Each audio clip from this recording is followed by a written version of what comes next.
Crusader Kings 3 has been out for almost 3 years now, and today I want to take a look at the updates of Crusader Kings 3 and the progress of the game in the future. To start off with, the devs have created 4 different downloadable contents for the game that are paid. These include Northern Lords, Royal Court, Fate of Iberia, and Friends and Foes. Unfortunately, only one of these was truly a full, large DLC, costing $30. Not that I like DLC, it just shows that the devs have been focusing on more minor things and free patches. However, these 4 paid patches have been lackluster, considering that they all have mixed or bad reviews on Steam.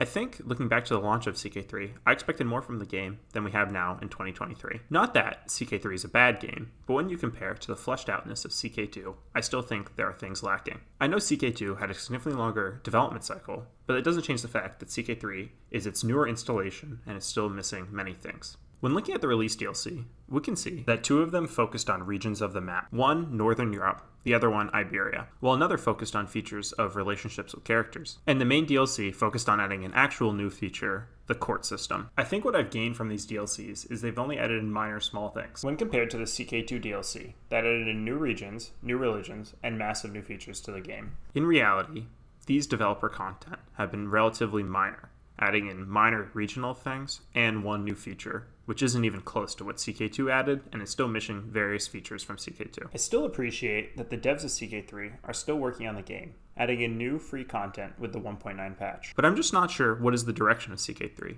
I feel like playing it, as I did in September of 2020, it feels very similar to that game. That's not a bad thing, but I feel like we haven't really progressed much since these 2.5 or almost 3 years now. Well, like with most Paradox games, there are some great mods that have been released or are in the works for CK3, including the Game of Thrones mod. That shouldn't make up for the devs' lack of effort or a large enough dev team to make the game unique enough or expand it from what it was on launch. I am looking forward to the CK3 Game of Thrones mod, but I still think the CK2 Game of Thrones mod is a masterpiece and extremely enjoyable. Overall, I feel like CK3 is kind of in a rut right now. While it isn't at a point of a game like Imperator, which completely failed development, it's kind of stagnated in their vision, what the devs are expanding the game towards, and just other goals of the game. It feels almost like it's stuck in its early stages and may never get out of it unless the devs make some major changes with new updates and DLC. Sincerely, Wonder Productions.